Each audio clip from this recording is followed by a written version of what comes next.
환경책을 매개로 위기의 시대를 함께 고민합니다. 환경책을 읽는 것을 넘어 변화를 함께 만들어갑니다. 안녕하세요. 에코부커스 강원주입니다. 에코부커스 두 번째 시간입니다. 우리가 살고 있는 사회는 경제성장을 끊임없이 추구하고 있는데요. 특히 한국 사회는 경제성장을 절대시하는 분위기가 강합니다. 그런데 지속적인 경제성장에도 불구하고 불황이 계속되고 양극화와 불평등이 심해지는 데다 기후위기까지 심각해지면서 과연 경제성장이 우리를 행복하게 하는 것인지 의문을 갖기도 합니다. 이런 의문들에 대한 대안으로 탈성장이라는 것이 중요한 화두가 되고 있습니다. 오늘은 국내에 출판된 탈성장 책 중 하나인 제이슨 히켈의 적을수록 풍요롭다에 대한 이야기를 나눠보려고 합니다. 이 책을 번역하신 분이 민정희, 김현우 두 분이세요. 오늘은 탈성장과 대안연구소 김현우 소장님 모시고 함께 이야기 나눕니다. 안녕하세요. 안녕하세요.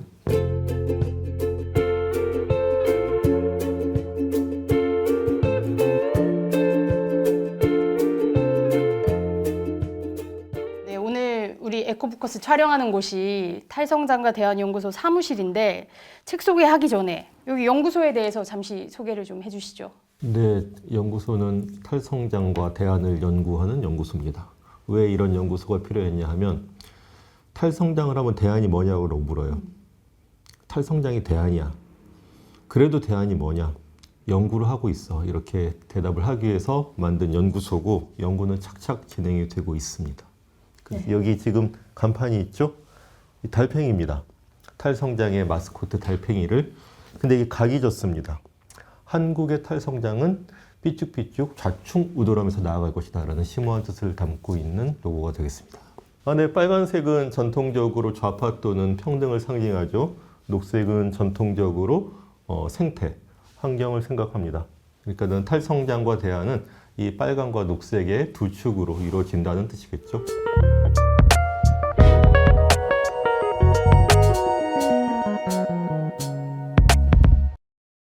김현우 소장님은 이 책을 왜, 어떻게, 어떤 계기로 번역을 하시게 된 거예요? 저도 제이슨 히켈은 이름 정도만 알고 있었고, 그러니까 탈성장 담론하고 이론을 본격적으로 이제 연구를 해야겠다 해서 연구소를 만든 그런 참이었는데, 민정희 선생님이 기후종교 네트워크 운동 조직에 계십니다. 아이스넷이라고. 근데 민정희 선생님이 이 책을 같이 번역하자고 권하셨어요.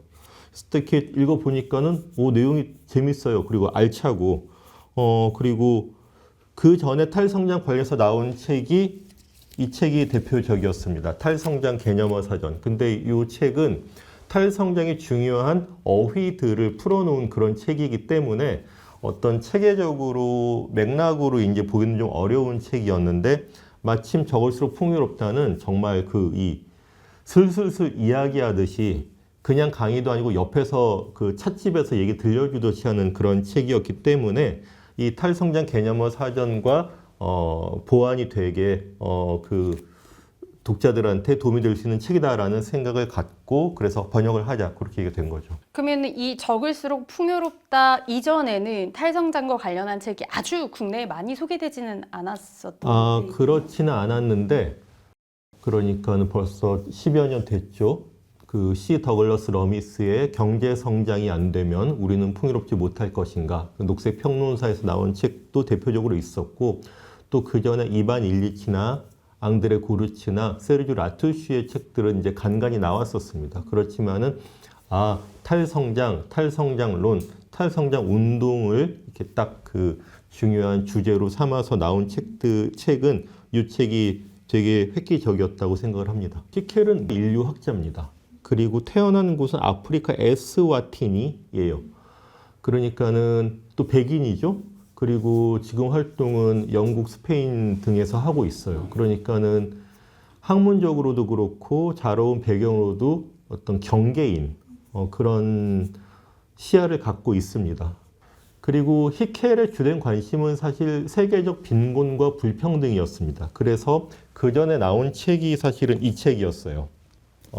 The Divide, 그러니까 격차라고 번역이 됐는데 왜 계속 세계가 경제 성장을 하는데도 사람들은 행복해지지 않고 선진국과 개도국 사이의 격차는 점점 벌어지고 그다음에 이 환경위기 같은 기후위기, 삶의 위기는 왜 점점 심화되는가라는 질문을 하고 그게 이제 자본주의의 어떤 본질, 역사와 관련된 것이 아닌가 이런 얘기를 하는 책이거든요. 근데 이 책에 되게 흥미로운 구절이 있어요. 맨 마지막 페이지 9장에 이런 게 있어요. 저는 이 책을 쓰는 마지막 몇 주에 접하기 시작한 개념 하나를 간단히 소개했습니다. 바로 탈성장이라는 개념입니다. 그러니까 히켈도 이 불평등과 격차를 추적하다 보니까 그럼 해결책은 뭐지? 어떻게 해야 되지? 하다가 성장 자체의 족쇄에서 벗어나고 우리가 민주적으로 더 잘 분배하고 더 잘 나눠 쓰고 잘 돌보고 그게 해법이 아닌가. 근데 그거를 탈성장, 디그로스라고 부르네 해서 탈성장을 8장에서 약간 몇 페이지를 소개를 하고 있거든요. 근데 이 책을 쓸 때는 근데 탈성장이라는 거를 들어본 정도였고 충분히는 몰랐다라고 스스로 얘기를 하는 거죠. 그리고 그 이후에 과학 연구 결과, 국제 보고서, 새로운 어떤 저술 같은 거를 통해 갖고 이론을 발전시켜 나갔고 그래서 쓰기 시작한 책이 저울수록 풍요롭다라고 스스로 설명을 하고 있어요. 그래서 국내에는 이 책이 나오고 이 책이 나왔는데 히켈한테는 이 책을 먼저 쓰다가 탈성장으로 나아가야겠네. 그럼 본격적으로 탈성장을 연구하고 설명한 사람들을 만나고 글을 읽고 책을 제대로 써봐야겠다라고 나온 책입니다. 탈성장과 관련해서 이렇게 출판된 여러 책들과 이 적을수록 풍요롭다가 어떤 좀 차별점을 가지고 있다라고 생각하세요? 적을수록 풍요롭다는 정거장과 같은 책이에요. 그러니까 버스터미널. 여기서 다 연결이 될 수 있어요. 경제학, 인류학, 철학, 심리학. 그러니까 성장주의와 탈성장을 다루는 기후 문제 당연히 그렇고 심지어 생물학, 물리학. 그러니까는 탈성장이라는 이름을 걸든 안 걸든 우리의 이 탈성장, 성장주의 문제를 다루는 모든 것들이 연결되고 쉬어가고 참고할 수 있는 정거장이다. 그러니까 정거장 가보면 또 무슨 이 전단도 붙어 있고 어디 여행지가 좋다 이런 것도 있고 그렇잖아요. 그런 정거장이죠. 탈성장하면 뭔가 이론, 뭔가 배워야 되고 알아야 될 것 같아서 막 공부해야 되나? 이런데 이 책은 좀 쉽게 술술 읽혔어요. 왜 그런 걸까요? 이 책의 장점을 한 3가지로 말씀을 드리면은 첫 번째는 무엇보다 명쾌합니다. 자본주의 이퀄 성장주의가 문제야. 그리고 녹색 성장 안 돼. 탈동조화 그런 걸로 해결 안 돼. 그런 식으로 단칼에 명쾌하게 정리를 하고 이유를 쭉 얘기를 하죠. 굉장히 논리적인 근거를 들면서. 두 번째로는 잘 설명을 해요. 쉬운 건데 그건 뭐냐면은 역사와 맥락을 갖고 설명을 합니다. 그래서 이 자본주의가 우리가 선택한 것도 아니고 최선의 어떤 발전 단계도 아니고 원래부터 이 폭력과 억압과 불평등을 내재할 수밖에 없는 것이구나 라는 거를 쭉 역사를 통해 얘기를 해요. 어느 역사가 보다 그러니까는 납득이 되죠. 근데 또 3번째 장점은 그거 어떻게 해야 돼? 탈성장을 실현할 방도를 얘기를 하는 거예요. 저는 거기가 제일 그렇죠. 꽂혔어요. 그러니까 탈성장이 이 마하트마 간디 같은 고매한 사람, 결의 결사한 사람들 많이 할 수 있거나 아니면은 나는 자연인 그런 삶이 아니라 우리 모두가 생각해보고 시도하고 또 우리 개인의 실천뿐만 아니라 정치, 제도, 사회, 예산 모든 게 바뀌어야 된다라는 대안까지 명쾌하게 제시를 하는 그게 3번째 장점인 것 같습니다. 이 책에 대해서 조금 구체적으로 내용에 대한 이야기를 하면 사실 여러 가지 개념들이 이 책에 포함이 되어 있는데 그 계획적 진부와 급진적 풍요 이런 표현들이 있어요. 이 개념이 어떤 맥락과 의미를 담고 있는지 조금 구체적으로 설명을 해주신다면. 네. 계획적 진부와 또는 의도적 구식화 이런 개념인데 한국 사람이 스마트폰 평균 이용 기간이 최근 통계로는 20.9개월. 그러니까 거의 2년 약정 전후로 바꾼다는 겁니다. 근데 바꾸는 이유는 고장이 나서도 있지만 뭔가 좀 2년 좀 지나면 느려지거나 아니면은 자꾸 광고 또는 새로 핸드폰 나왔으니 공짜로 바꿔 드릴게요 라고 전화가 오죠. 그러니까 계속 쓸 수 있는 것들도 짧게. 그럼 짧게 쓴다는 것은 뭐냐? 그만큼 제작하는데 재료와 에너지가 들어가고 또 폐기를 하게 된다라는 겁니다. 근데 그것이야말로 성장을 엔진으로 하는 자본주의의 원리죠. 근데 우리한테 20.9개월 마다 바꾸는 스마트폰, 꼭 그게 필요한 거냐? 핸드폰을 우리가 5년, 6년 정도 쓰게 된다면 거기에 필요한 부품, 그 다음에 AS, 그다음 소프트웨어 업데이트가 보장이 된다고 하면은 필요한 재료와 에너지가 5분의 1로 줄어드는 거예요. 그러면 온실가스도 그만큼 줄어드는 겁니다. 이거보다 좋은 게 어디 있어요? 기후변화를 대응하든 환경을 생각을 할 때 예를 들어서 수리할 권리, 그러니까 수리권 또는 수리할 권리에 관한 입법, 그러니까는 제조회사들이 제품 수명을 보장을 하는 거죠. 그런 식으로 제도를 바꿀 수 있다는 게 계획적 진부화입니다. 급진적 풍요는 뭐냐? 우리가 성장주의가 문제라고 동의를 한다 하더라도 뭔가 우리는 탈성장을 선택하기에는 불안해요. 겁이 나죠. 그러면은 내가 충분한 생산성을 갖지 못하면 일자리를 잃게 되거나, 근데 한국은 또 일자리를 잃게 되면 모든 걸 잃는 거죠. 그러니까 월화수목 금금금 이렇게 계속 야근을 하고 노동을 해야 돼요. 근데 우리가 그러한 성장을 위한 성장에서 얻어지는 그런 단기간의 풍요가 없어도 사는데 지장이 없거나 더 좋다. 일을 덜 해도 애들하고 더 놀아도 집에서 직접 재료로 요리를 만들어 먹는 시간이 많아져도 사는데 문제가 없거나 더 신난다. 재밌다. 그보다 좋은 게 어디 있어요? 근데 할 수가 있거든요. 예를 들어서 필수 어떤 사회 서비스를 의료, 교통, 교육 이런 것들을 공공화. 새로운 게 아니에요. 그 다음에 노동 시간을 단축하고 휴가를 늘리고 그 다음에 뭐 15분 도시처럼 동네에서 모든 것을 해결할 수 있고 그러면 야 내가 그 고등학교 대학까지 열심히 치열하게 경쟁을 뚫고 대기업에 들어가서 계속 이제 뭔가 뭐 인정을 받고 발명을 하고 실적을 올리고 다 그렇게 살지 않아도 되는구나. 사회가 급진적으로 여유로워지는 거죠. 이게 급진적 풍요의 개념입니다.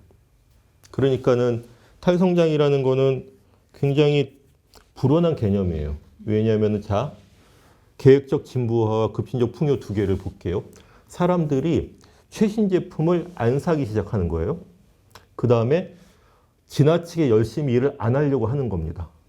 그러면은 주가가 폭락할 수도 있어요. 막 그냥 GDP가 줄어들 수 있어요. 사회가 위기에 빠질 수도 있죠.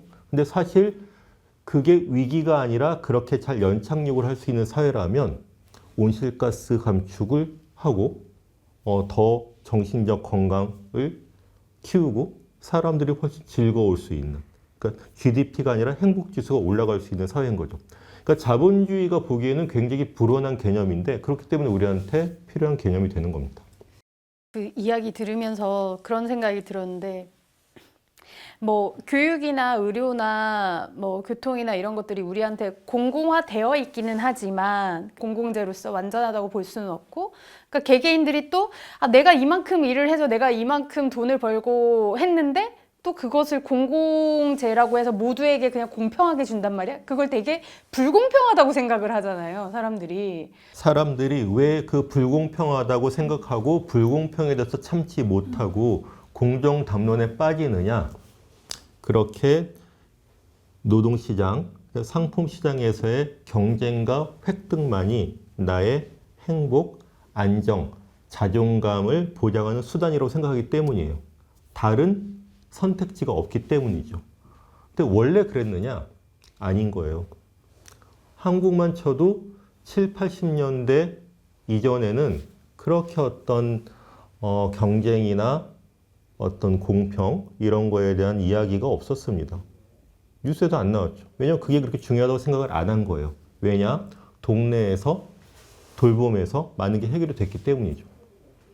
근데 누구는 그렇게 얘기를 할 거예요. 그러면 탈성장은 6, 70년대 옛날로 돌아가자는 거네. 결국 탈성장은 그런 거였어. 라고 비판을 할 수도 있는데 사실입니다. 8, 90년대 이후 과다한 물질주의가 우리로부터 빼앗아간 것, 잃게 한 것들을 상기를 하고 6, 70년대 정도의 물질적인 풍요로도 우리는 충분히 행복할 수 있는 방법을 찾아보자. 가능하고 더 좋다. 솔직히 그게 탈성장이에요.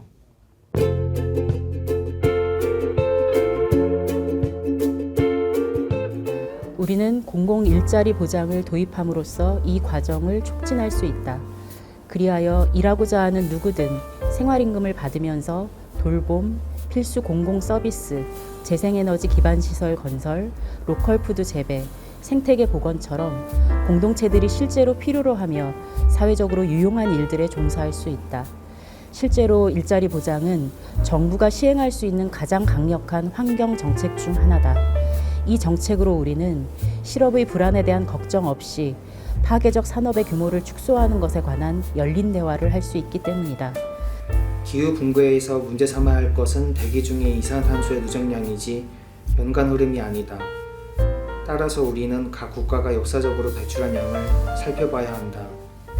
이 방식으로 접근하면 북반구의 고도로 산업화된 국가, 특히 미국과 서유럽이 이 문제의 대부분의 책임이 있다. 미국은 전 세계 초과 배출량의 40%의 단독 책임이 있다. 유럽연합은 29%의 책임이 있다.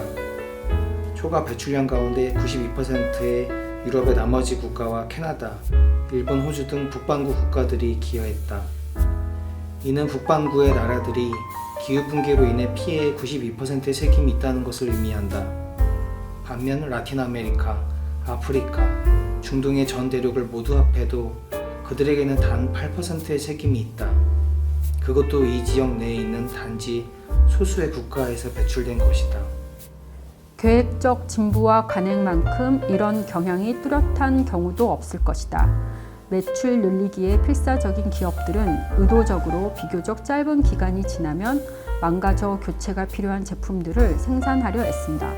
이 관행은 1920년대에 처음 개발되었는데 당시 미국 기업 제너럴 일렉트릭이 이끄는 전구 제조업체들이 카르텔을 만들어 100여 등의 수명을 평균 2,500시간에서 1,000시간 또는 그 이하로 줄이는 모의를 벌였다. 효과는 기가 막혔다. 판매가 올라갔고 이윤이 치솟았다. 이 아이디어는 다른 산업들에서도 재빨리 채택되었고 오늘날 계획적 진부하는 자본주의 생산 전반에 널리 퍼진 특징이 되었다. 이는 단지 가전제품이나 스마트폰에 국한되지 않는다. 모든 게 그렇다. 몇 번 입고 나면 찢어지도록 디자인된 나일론 스타킹, 새로운 포트를 장착하여 구형 단자와 충전기를 쓸모없게 만드는 기기 등이 모든 것들이 계획적 진부화의 불합리성을 말하고 있다. 세탁기와 스마트폰을 지금보다 4배 더 오래 쓸 수 있다면 우리는 75%를 더 적게 소비하게 될 것이다. 이는 물질적 산출에 있어 커다란 감축이며 동시에 사람들의 삶에는 아무런 부정적 영향도 끼치지 않는다. 숲들이 다시 자라면서 대기 중으로부터 엄청난 양의 탄소를 빨아들인다. 한 해에 헥타르당 11톤 이상의 이산화탄소를 흡수한다. 이런 발견들은 진정한 희망을 가져다 준다. 이는 우리가 과도한 산업활동의 규모를 줄이기 시작하면 생명세계가 놀랄만한 속도로 회복될 수 있음을 의미한다. 이런 견지에서 나는 궁극적으로 탈성장이 탈식민화의 과정이라고 여길 수밖에 없다. 자본주의적 성장은 언제나 영토 확장 논리를 중심으로 조직되어 왔다. 자본이 점점 많은 양의 자연을 축적의 회로 속으로 밀어넣으면서 자본은 토지, 숲, 바다, 심지어 공기까지 식민화한다. 500여 년 동안 자본주의적 성장은 인클로저와 수탈의 과정이었다. 탈성장은 이 과정의 역전을 의미한다. 치유와 회복, 바로잡음의 기회를 의미한다.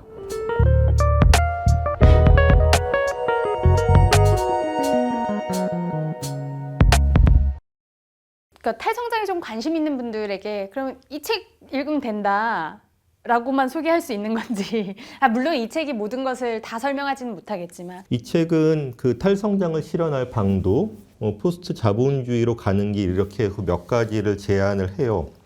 아까 말한 계획적 진부화를 끝내기, 광고 줄이기, 소유권 대신 이용권의 보장, 식품 폐기를 없애기, 생태계를 파괴하는 이 화석 연료 같은 산업 규모 줄이기, 공공재의 탈상품화, 그 다음에 이제 어떤 공유 수단 이런 것들, 커먼지의 확장, 그리고 부채 탕감, 급진적 풍요, 그 다음에 이 지역 화폐 같은 이 새로운 화폐 또는 새로운 어떤 신용, 은행, 그 다음에 이 성장을 위한 다수결이 아닌 다른 민주주의, 다른 과학 이런 것까지 제안을 합니다.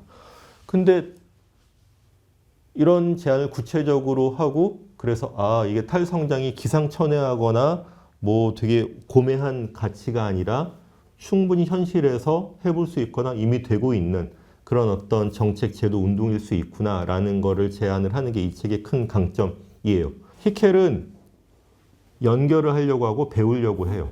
그리고 자기가 모든 것을 답을 제시하는 것이 아니라 이 성장주의 문제를 고민하고 연구를 해온 분들의 이야기를 모아서 이제 계속 새로운 제안을 또는 당신의 제안이 굉장히 좋으니까는 이렇게 연결해 봅시다라고 제안을 하거든요.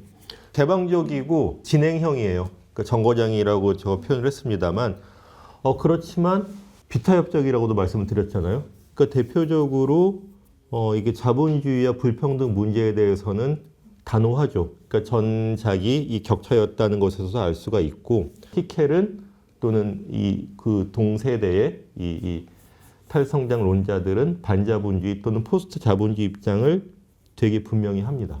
탈성장론자들과 이제 막스주의자들이 뭐 이렇게 같은 선상이다? 되게 친하다? 이렇게 볼 수 있는 거예요? 탈성장론도 스펙트럼이 있듯이 그러니까 심층 생태론이나 자연으로 돌아가자라는 탈성장도 있어요. 그 다음에 일정하게 그 기술을 활용하자는 탈성장도 스펙트럼이 있는 것처럼 좌파나 막스주의도 스펙트럼이 있죠. 근데 분명히 할 것은 탈성장론은 그러니까 히켈이 이야기하는 탈성장론은 전통적인 막스주의식하고 다른 거는 분명해요. 히켈과 같은 탈성장론은 그러니까 현실 사회주의에서도 보였던 생산주의, 산업주의, 기술주의 이런 거에 분명히 비판적입니다. 그리고 생산수단의 소유권을 바꾸는 것이나 노동계급 조직을 통한 국가권력 장악 이게 탈성장의 중심 수단으로 보지도 않아요. 연방적이고 지역 자치적이고 소규모 공동체를 선호하는 건 분명합니다. 그걸 부인할 필요는 없어요. 분명한 차이죠. 근데 탈성장이 특히나 이렇게 기후위기를 해결하면서 탈성장을 실현을 하려면 국가 수준 또는 세계 수준의 탈성장 계획이 있어야 돼요. 경제 계획. 그리고 그런 것에 저항을 하는 화석 자본을 포함한 이 권력 집단하고 싸워야죠. 이기든지 바꿔내야 돼요. 그러려면은 사실 이게 진지한 사회주의 프로젝트입니다. 전통적 마르크스주의, 레닌주의 모델하고 다를 수 있어도 그리고 그 구체적 방법을 정치적으로 어떻게 할 것이냐에 대해서는 히켈은 전통적인 좌파 중에 탈성장에 우호적이거나 얘기가 통하는 사람, 특히 생태 막스주의, 생태 사회주의하고는 개방적으로 논의를 하고 제안을 하자라는 입장을 갖고 있는 거죠.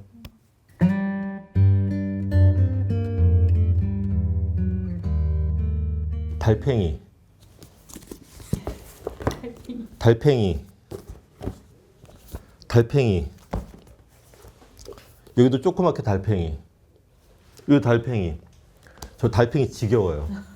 달팽이가 굉장히 중요한 의미와 가르침을 주기는 하는데 그 질문하신 것처럼 너무 느리고 속편한 그런 거 아니냐라는 어떤 반론 또는 짜증이 있을 수 있습니다. 근데 저도 탈성장이 그런 느낌을 주는 거는 저도 좀 문제라는 생각이 들어요. 근데 우리가 기후위기만 갖고 일단 얘기를 하자면 정말 빠른 속도로 재생에너지 전환을 통한 화석연료 감축, 그 다음에 플라스틱이라든지 음식 폐기물이라든지 이런 거를 급격히 줄여야 됩니다.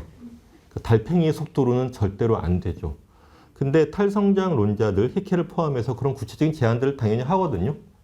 그 화석연료, 군수무기, 식품 폐기 등등을 빨리 할 프로그램을 다 얘기를 합니다. 그린 뉴딜, 성장 없는 그린 뉴딜에도 다 나와 있죠. 근데 달팽이가 여전히 의미가 있는 것은 그런 어떤 정책, 제도, 경제적인 조치를 하더라도 그게 이제 뒷심을 갖고 유효하게 확산이 되려면 사람들의 인식, 느낌, 공감 같은 게 바뀌어야 되거든요. 그랬을 때 이 성장주의의 강박관념을 상대화하고 해독하는 그런 어떤 이데올로기, 느낌적인 차원이 필요합니다. 그런 점에서 저는 이 달팽이의 어떤 비유, 이런 것들은 유효하거나 다시 한번 곱씹을 필요가 있다.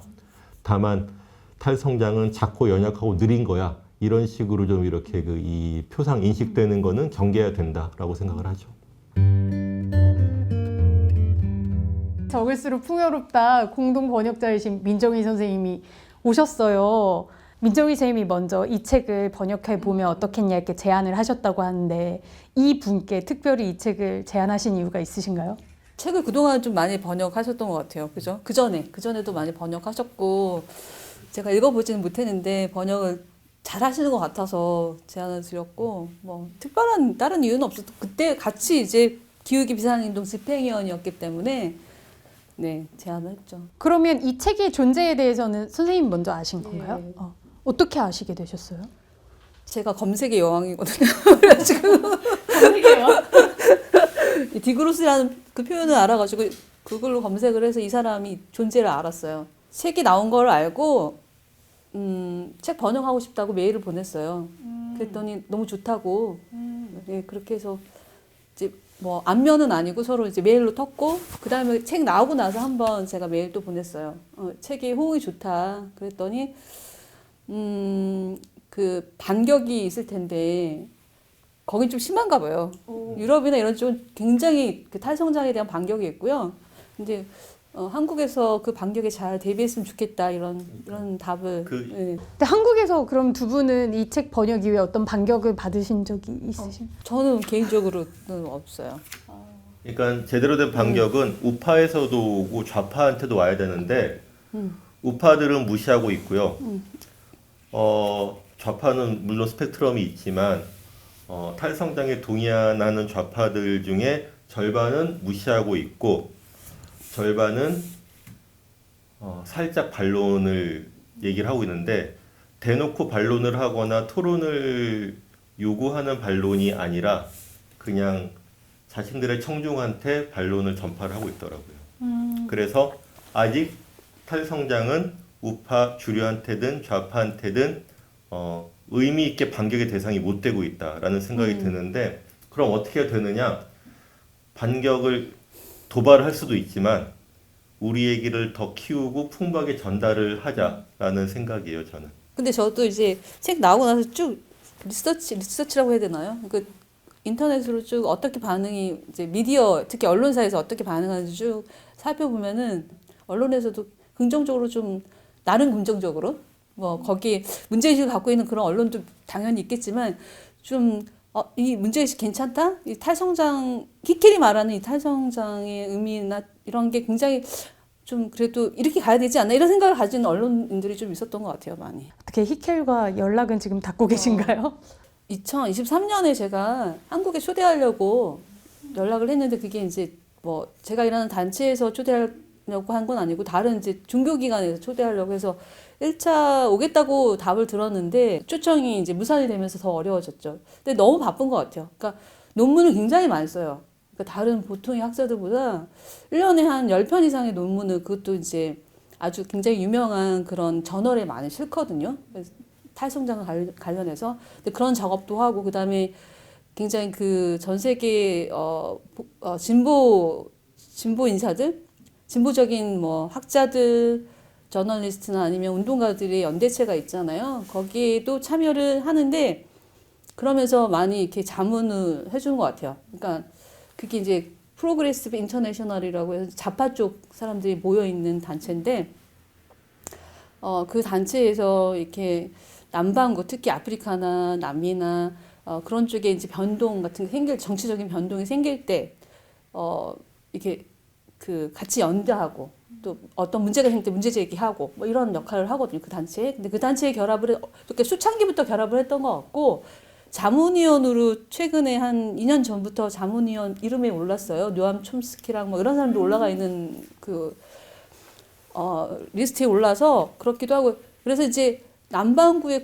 그러니까 남반구의 시민사회가 어떻게 이런 그 남반구 북반구 사이의 어떤 그런 불평등한 구조 이런 구조를 어떻게 헤쳐나갈까 이런 문제에 대해서 뭐 기후위기도 포함해서 이게 다양한 의제를 가지고 대응을 하는데 어떻게 하면 잘 대응할 수 있을까를 이렇게 측면에서 계속 서포트를 하는 것 같아요. 그런 자료들이 좀 많이 저는 읽고 있거든요. 그러니까 피켈이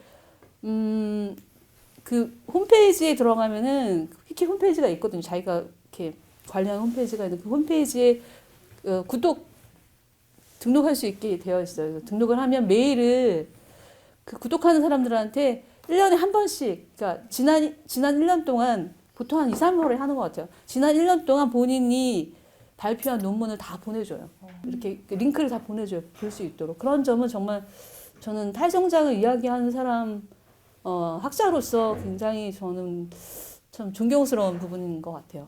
저널하고도 이렇게 협의를 해서 이 글은 이 논문은 좀 오픈할 수 있게 해달라 그런 것 같아요. 그래서 그런 것도 되게 마음에 들고요.